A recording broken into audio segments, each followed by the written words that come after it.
એમને છે ને એ પોતે ડેડિયાપાડાના નાગરિક નથી, એ પોતે હમણાં કોઈ પદ પર નથી, બરાબર. હમણાં લોકસભાની ચૂંટણી ગઈ છે, 4મી જૂને રિઝલ્ટ આવશે ત્યારે જે તે વ્યક્તિ ચૂંટાય, હું ચૂંટાય કે એમ એ ચૂંટાય, એ પદ પર રહેશે, સાંસદમાં એ રહેશે, બરાબર.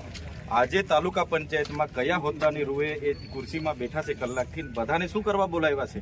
પદાધિકારી જેટલા તાલુકાના સભ્યને બોલાવ્યા છે, અમે બધા તાલુકા સભ્યોને લઈ આવ્યા છે. વિરોધ પક્ષના નેતા બી છે અમારા, વિરોધ પક્ષના નેતાને બી લઈ આવ્યા છે. એટલે એમને છે ને બહાર બોલાવો અને ચોખવટ કરાવો અહીંયા, અને ટીડીઓને બી બોલાવો અને બધા ઉપરાણ આવે તમે બી બંધ કરો, એમને બહાર બોલાવો.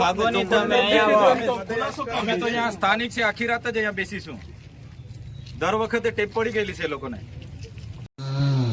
નમસ્કાર મિત્રો, વિડીયોમાં તમારું સ્વાગત છે. ચૈત્ર વસાવાએ હાલ પોલીસ સ્ટેશનમાં પોલીસને પણ ખખડાવી નાખ્યા છે. જ્યારે મનસુખ વસાવાનો મામલો હતો ત્યારે બધા નેતાઓ ત્યાં ભેગા થયા હતા, બધા સભ્યો ત્યાં ભેગા થયા હતા અને ચૈત્ર વસાવાએ પોલીસમને પણ છેલ્લે વિડીયોમાં ખખડાવી નાખ્યા છે કે તમે પણ ઉઘરાના હવે બંધ કરો. તો મિત્રો વિડીયો જૂનો છે પણ તમારા માટે લાવી રહ્યો છો. તો ચૈત્રભાઈ વસાવા માટે શું કહેવા માંગો છો? કારણ કે હાલના ધારાસભ્ય છીએ અને મનસુખ વસાવા જે સાંસદ સભ્ય છીએ, તો તેમના માટે પણ શું કહેવા માંગો છો?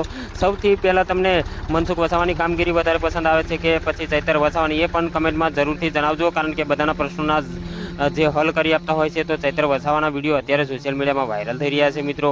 તો તમારે ચૈત્રભાઈ વસાવા માટે અને મનસુખભાઈ વસાવા માટે શું કહેવા માંગો છો જરૂરથી કમેન્ટમાં જણાવી શકો છો. તો મળીશું બીજા વિડીયોમાં. જય હિન્દ, જય ભારત.